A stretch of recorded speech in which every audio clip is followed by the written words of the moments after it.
Assalamualaikum warahmatullahi wabarakatuh. Hope you're doing well. So, I've been noticing a pattern with a lot of red pill content creators on Twitter/X, and they really talk about how you shouldn't get married, how tradcons are bad for encouraging marriage, and how men are not meant to be monogamous. They're not advocating for polygamy in the Islamic manner. They're just advocating for pure hedonism and perpetual dating, increasing women's body counts and deflowering women and pumping and dumping them. Wham bam, thank you ma'am, okay? So let's not get it twisted. Like Jay Waller, Troy Francis, Pearly Things, Myron from Fresh and Fit, he said a man should have minimum 50 women that he slept with. Well, he claims to be Muslim, right?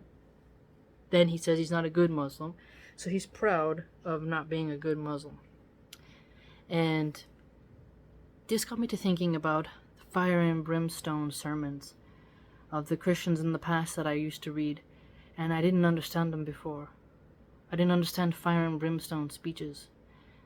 I liked the bliss of thinking about paradise and the relief it offers, but now I see why it's so important to think about the torturous nature of hell. And I've often mentioned this before, is that in your dreams you can't escape, but it feels so real. I think we've all had nightmares before where you're glad when you woke up that it wasn't real. It's dreams that are bizarre and make no sense. And if you can't even control your dreams, and you can't escape your dreams, except by the mercy of Allah allowing you to wake up, what makes you think you're going to be able to tolerate hell? And I remember the degenerate Pearly Things saying, how many sins can a man do before he becomes low value? And I thought this was an affront to Allah subhanahu wa ta'ala, because it's insulting to think that you get a free get out of jail free card, right? A green light to commit a certain amount of sins and to treat it trivially and just expect forgiveness, and to treat adultery so willy-nilly small, and not examining the decay, instability, and punishment you'll get because you chased women. You wanted to be humping and openly rebellious and disgusting and debased, ghastly even, and destroying your family for a pair of boobs. When you really look at it, and a pretty face, you decided to turn your back on the decree of Allah subhanahu wa ta'ala and the Christian version of God. Because the Bible does say fornicators are sinful. One of the 10 Commandments is thou shalt not commit adultery. It doesn't say men's adultery is super okay and that women's is more evil. Doesn't say that. Okay? In the past, I covered many times all the different spots where adultery is mentioned, and this makes a lot of the red pill Christians deeply upset, the men specifically. And it's important for us as Muslims to have this serious talk amongst other Muslims about the torturous nature of the painful arena of hell.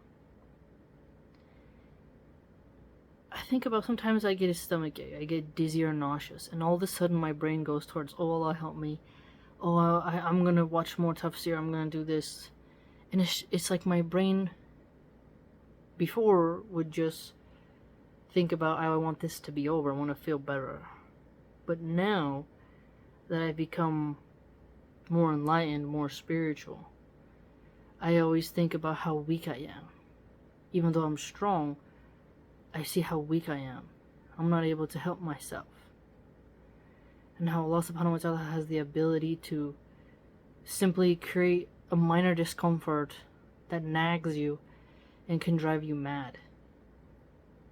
And I think about how it's such a trial when you are beautiful, strong, healthy, you are economically safe, you feel like you are a goat, a ram.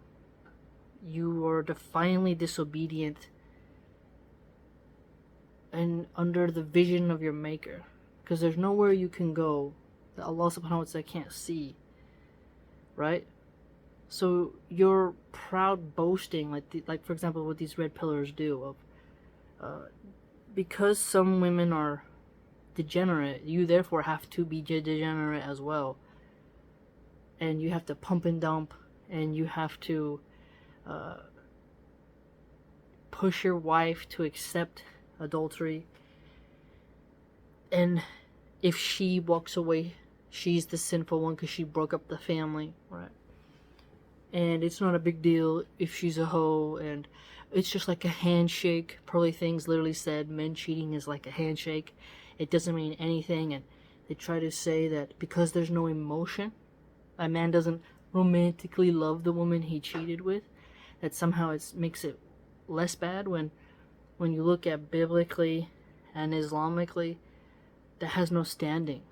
It's a sinful, evil, vile action that should be punished. And when women and men don't get the revenge that they want, and they're not able to forgive, this actually creates more hatred in the world. Adultery creates more hatred and destruction. Here, just in our realm. Okay?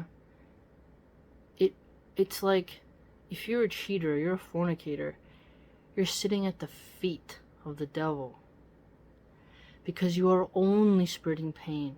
And if you try to normalize cheating, you are spreading pain. And it's important for people to differentiate between being a playboy in a mansion with a lot of disgusting ran through women, and then having a difference between a man having 4 wives that he financially takes care of, spends time with all of his children, will spend time with all his grandchildren. He's a solid patriarch who is going to tend to each one of his nests. He's going to shepherd all of his families that he has made, and he feels the weight of that lifestyle. He isn't doing it just to peacock to other men and create children he will not rein in and make good citizens of his nation, right? So if we examine how these wicked men will be punished in hell, and how these wicked women who spread that type of attitude of sleep with married men, get your bag, and be cold and calculating to men and break their hearts, which ends up hurting women as well, we can begin to see that when you don't fear the unimaginable torment of a place so brutal, so scary, so terrifying, that no gothic Hollywood director could encapsulate it in a film. See, a lot of people overuse hell, right? They trivialize it. Oh, you have makeup on, you're going to hell. You wear jeans, you're going to hell. Like, they trivialize it to the point where people don't fear it. And we often like watching pranks and scary stuff like Ghost Adventures, or you get my point. Zombie movies. We have more now. The tradition of Halloween, of confronting fear, of relishing in fear itself, sometimes has the negative of normalizing fear to where we don't think, what's in the next reality, right? And it's great to see paradise as a place of relief, of safety. No more criminals, no more corrupt politicians, no more diseases, no more starvation, pure water, right? But we should look down. We should look not just up into this blissful realm, but into this raw dimension that is beyond our control, where it's like no CIA agent could torture you as bad as Allah subhanahu wa ta'ala could allow down there. Just think about how many things cause us to have inconvenience. Knee pains, stomach pains, okay? Even when you can't breathe through your nose and you wake up with cotton mouth in the night and it hurts, or when your throat is so raw and sore that you're like, you're drinking lots of milk, honey to, soothe it, ginger, you name it, nothing's working. Or even when you have irritable bowel syndrome, or even seasickness. When you're on a boat and you're just like, oh, when will this end? Think about the vast array of suffering, its dimensions just on our planet alone. For every creature, how the tree suffers, how the shellfish, right? Lobster gets incapacitated by too many barnacles and eventually has to starve because he can't catch any more food because there's too many barnacles on him and he can't move. Or how when a wildebeest crosses a river and a crocodile gets them and twists and they're splashing in the water till their end, how that animal feels.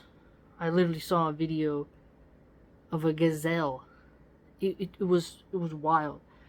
These wild dogs, they're called in Africa.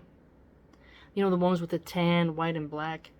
They swarmed on this gazelle and tore it apart in like less than 5 minutes. It was wild. Okay? Even how when a bald eagle snatches a salmon out of the river, that fish is like suffocating because it's not in the water, can't breathe, and it's got these talons stuck in it and it's flying through the air. It's a pretty scary way to go, It's crazy. Everything on this planet has a degree of suffering. So if we look around us and see the vast context of suffering, of what Allah subhanahu wa ta'ala will allow to touch us here, and that there's even worse than that waiting for those who spread corruption, who spread evil, who don't repent. And if you look at that, you examine that allows you to see how Allah subhanahu wa ta'ala is the most merciful, and how it's so important to want Allah subhanahu wa ta'ala's mercy.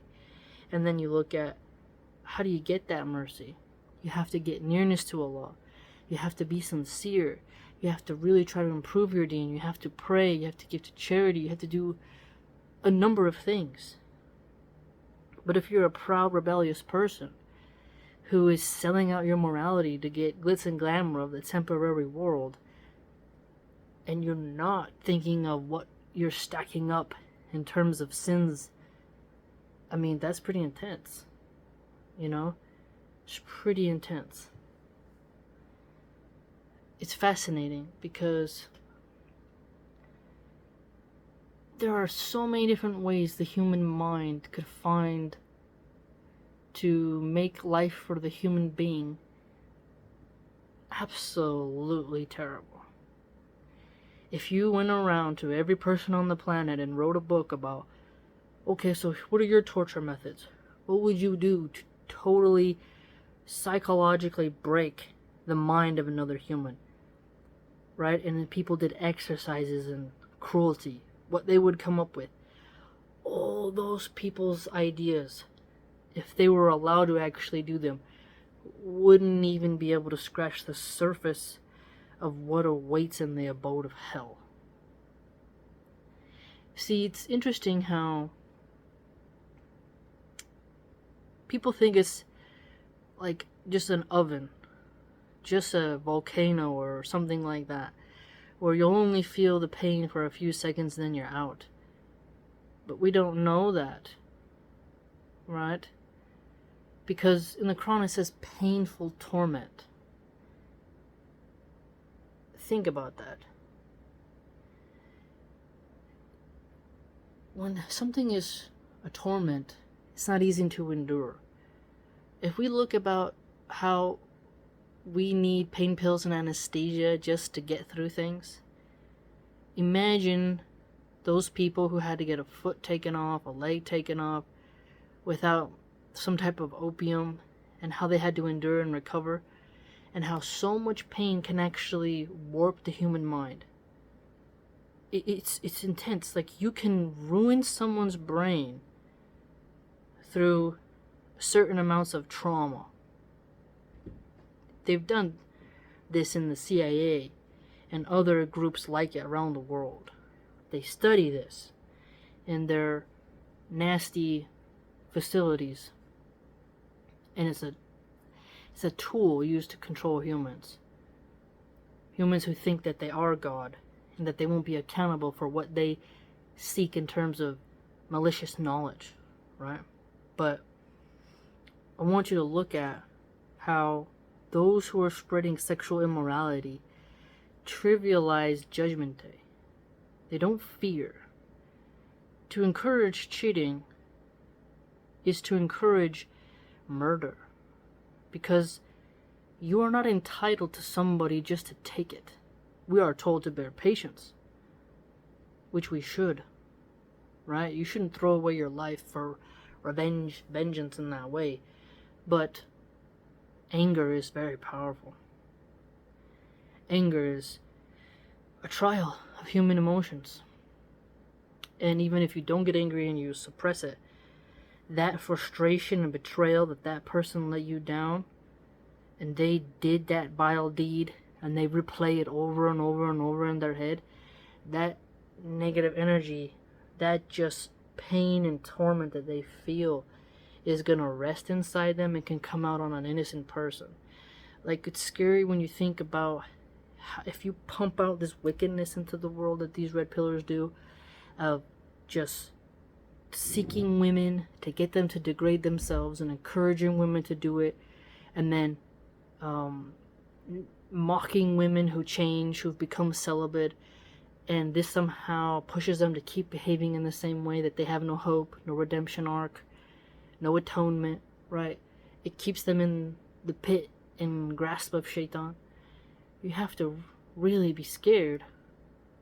And for ourselves and for them, it's like we don't even know the ripple effect and all these scales that Allah subhanahu wa ta'ala is going to weigh our deeds. It's interesting. We don't have that many scales anymore.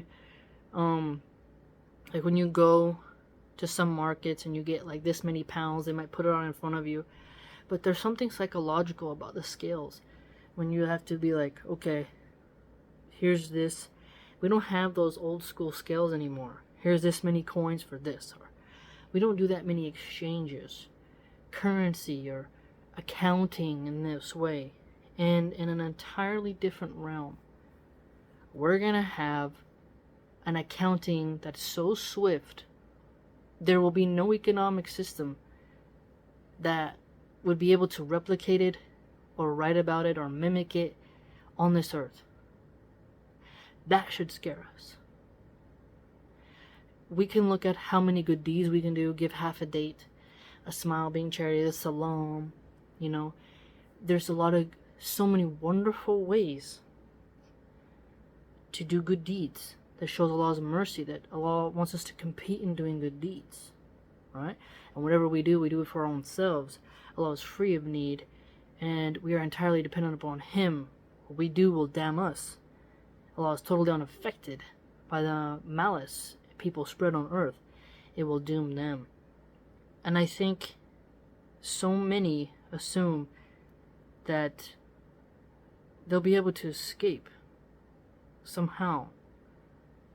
That they're so comfortable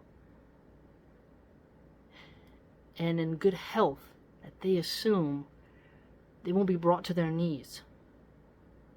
And I think radical feminists and red pillars are a very unique category of rebellious arrogance and ingratitude, right? But specifically for the men who trivialize cheating and don't have that fear. They don't want to discipline themselves. They worship their phallus. They are enticed and they're weak, right? They're very weak. The fact that they could just see a woman's pretty face and her boobs and butt and be totally controlled by it and think, I'm going to hurt my wife for this 10 minutes, 15 minutes with this woman, and it is being recorded what I'm doing, and I don't care, and I'm going to do it anyways. You're allowing that woman and your phallus and shaitan, a sort of trio, to push you more towards the flames of hell. And not only that, you're risking STDs. Maybe that woman has a husband who will come and unload some caps on you. Think about it. It's astounding. It's astounding, really. The ripple effect. I remember when I went to anger management classes, they always talked about the ripple effect of your anger. And that always stuck in my head. Because I had a chip on my shoulder because I didn't have a mom and dad. And it just does something to you when you don't have that net behind you. Grandparents did the best they could, even though they could have done better in a way. But I had anger. So much anger. That's why I did a lot of street fighting. And I fought in school. I got expelled from several schools for fighting. And when you look at how your anger, it can lead you astray. Also, sexual deviancy can lead you astray as well. And when people mock marriage and they trivialize it and say, oh, just don't get married under the state, and they're not examining how the religious marriages now are used as a way to manipulate women and to brainwash them into cultish behavior that's really dishonest, and it's usually men who don't want to get married under the state are being very sneaky, and they're not wanting to actually provide for the woman, because you get certain legal rights, you know, when someone's passing. There's a whole conversation about what legal rights and tax benefits you get, but if a woman gives up her education and she becomes a widow, but you weren't linked to the state, becomes a lot harder for her. And there's a lot you could talk about it. I want to do more research on it, but that's not part of the video. But what I'm getting at is, when some of these red pillars just say marriage entirely, and they kind of brush off religious marriage, right? But what they're saying with their doublespeak is a man should not have a wife. He should have perpetual girlfriends who he can discard with zero consequences financially or legally. When a man is invested financially and legally in a woman, it becomes a lot harder to get rid of her. But if you have good intentions and you want to make it work, that punishment of legality and financial stuff can make it work it out. As well for him, but also for the woman, because she's going to lose her provider. The children will lose their father. But if all the leverage is in the hands of the man, you know, and the woman has given up college, education, and a backup plan, well, now she's really at the mercy of the guy who can openly disrespect her and cheat on her with every girl in the community, and even get her infected with an STD, and she's not able to go out and provide for herself because her man, you know, changed to be even more evil. Right? Because people can change. When you bring a woman from a third world into the first world, she changes. You can marry a guy and he can become evil. No one is aware sometimes that they're with a very evil, demonic person, because the devil can smile. a shaitan can have charisma.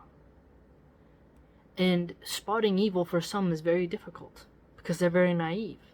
They don't have that discernment. And not everyone has this very super wise wali or anyone looking out for them.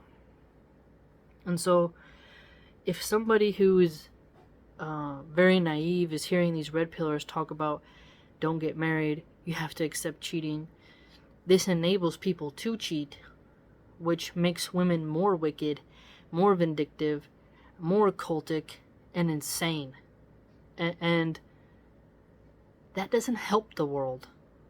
And this actually creates more of a hellish energy on Earth.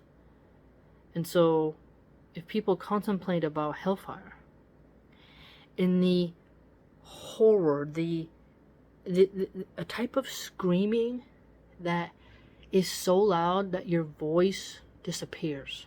I don't know if I've had moments where I was like in extreme violence in an extremely dangerous situation, and sometimes you can maintain composure, but anyone who's felt actual fear, it's like someone draws back this arrow and it thuds in you, and it's like you can't escape. Even if you hold your body still, your veins are like pumping with this adrenaline and this cortisol that is unimaginable, but very raw and real. So if hellfire has worse than that, why would we ever promote people who trivialize sin? Why would we do that? I don't do that. I hope you don't do that, but I'm hoping you get my point. These red pillars who talk about rotating women, spreading zina, spreading fornication, and are really one-sided. Women are always evil when they do it, and men are not. Oh, it's our biology. We're animals. We're not animals. We're not. We're not. This is the way of dishonoring the human species, to call us animals. We are supposed to not be beastly. We are not supposed to be like a chihuahua humping a pillow. We are not supposed to be like the crab that eats its own babies. We are not supposed to be like the praying mantis who eats the head off of its mate. We are not supposed to imitate the animals, even if we share this fraction of a personality trait or a behavioral thing. We are to be like caretakers on this earth, caretakers of the atmosphere. This earth is alone to us. Our bodies are alone to us, right? We need to not be cruel to the animals we consume and be good shepherds of the water, take care of the ocean with pollution. Yes, but we are a separate creation given with a different intelligence. And we are not to say a lion has this or that. We can do metaphors and allegories, but at the end of the day, we have to recognize we have laws specifically for us humans. And the laws that Allah subhanahu wa ta'ala has placed on us is not like the animal. Okay? So you cannot say it's a biology. You have to say, men, discipline your weak self. Stop being ruled by your phallus. Stop letting shaitan put a hook in it right through the mushroom tip and pull you along. Stop. It's really fascinating if you think how a temptress is. Like these women who enjoy making men not be able to do no fap November. They know how to bounce their areas. They know how to spam on Twitter and X with their accounts that have lewd pictures that link up to their private websites. That there are people who pay for the servers to host all that free degeneracy. Those people have no fear of hellfire. They don't care if the content they're hosting up is consensual or not.